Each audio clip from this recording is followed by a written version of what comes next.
Hello, my beautiful people. Welcome back to my channel. For those that are new, my name is Nelly. I'm sure when you look at this topic, you must be asking yourself, how do you create your own curses? We all want that financial favor from God, and sometimes He does answer and sometimes He doesn't. You could be waiting for that money to come through. Maybe it could be a payment, or maybe inheritance, or maybe just somebody that owes you money that you've worked hard for, but you find yourself waiting forever, and you find yourself throwing curses on them because they're not paying you.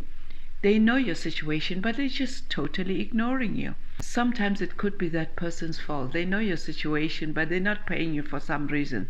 Maybe they feel like you don't deserve that money. When they eventually release the money, it's because they've got no choice. Maybe the whole situation has become so nasty that you've taken them to court. They're releasing that money because they've got no choice. Their hearts are not clean when they're releasing that money to you because they feel like you don't deserve it. Maybe they're even throwing curses on you. You're receiving that money without knowing that they're throwing curses on you. Maybe sometimes it's that inheritance that you've been waiting for so long. You know, when it comes to inheritance, it comes with a lot of enemies. Families begin to fight with each other. Sometimes it's not even families. Sometimes it's just people around you that have become part of that inheritance. I know of this incident when this woman was married to this man for over 40 years. When he died, that's when she discovered that this man had a side chick, and this side chick had children from him. When that will was read, the side chick was included in the will. The wife was not happy with the situation, and the whole thing went to court. Even though the side chick was wrong, but this happens all the time.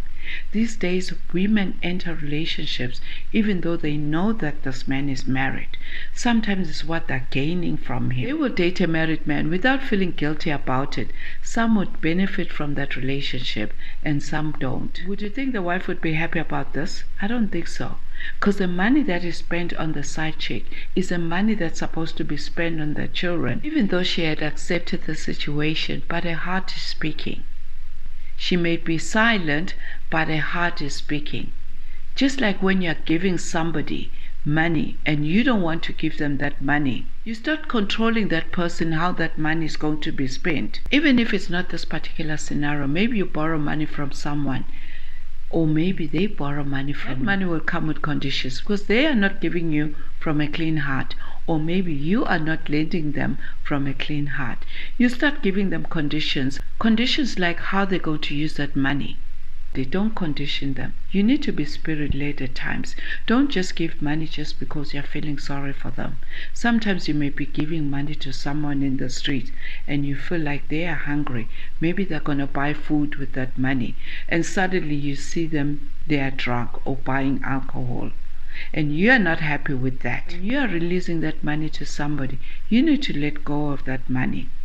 And you need to be spirit-led. Don't condition them how they're going to use that money. Let God judge them if God wants to judge them. You have released that money. It's no longer yours. How they spend it is their own business. You've released that money to them.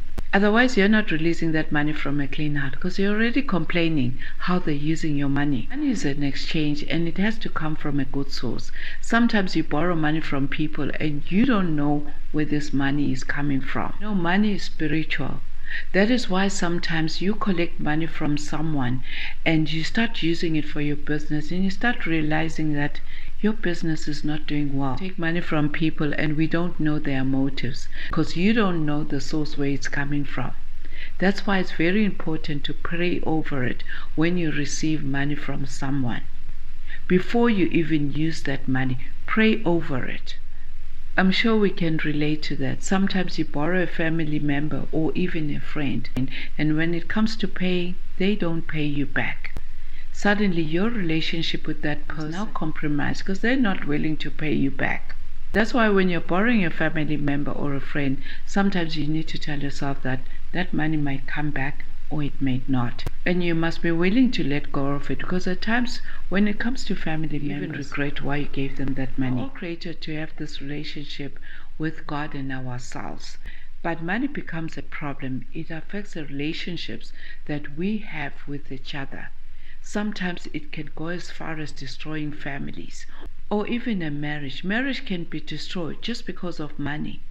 And this marriage ends up in a divorce. In most cases, we also create our own financial curses in the way that we speak about money.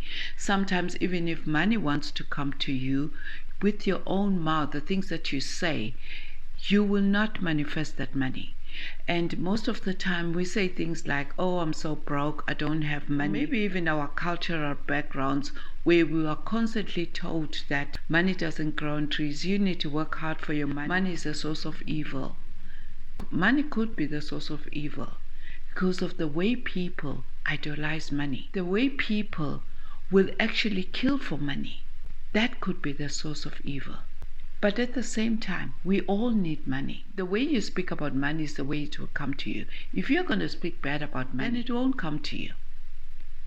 You're actually cursing yourself from not getting that money. You need to watch your thought, what you think about money, because sometimes you may portray to people that you don't have money just because you don't want them to ask you for money in case they know that you're rich. So you portray yourself as that poor person who doesn't have money because you don't want to give it out.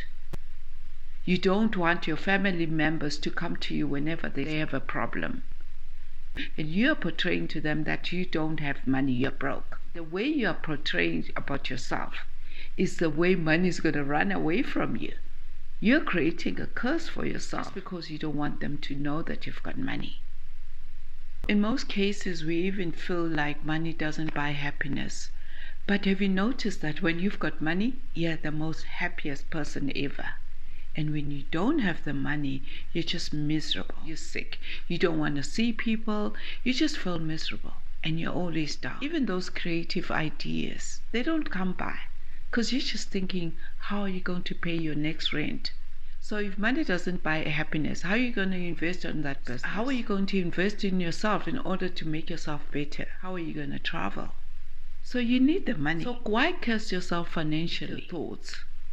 Why? These are the small things that we do without realizing that you're doing it. The way you speak about money and the way you speak about yourself with regards to money, just because you don't want people to see that you have the money or borrow money from you. So if you're going to be negative about money, it won't come to you. Whatever that you say with your mouth can be a blessing or it can be a curse.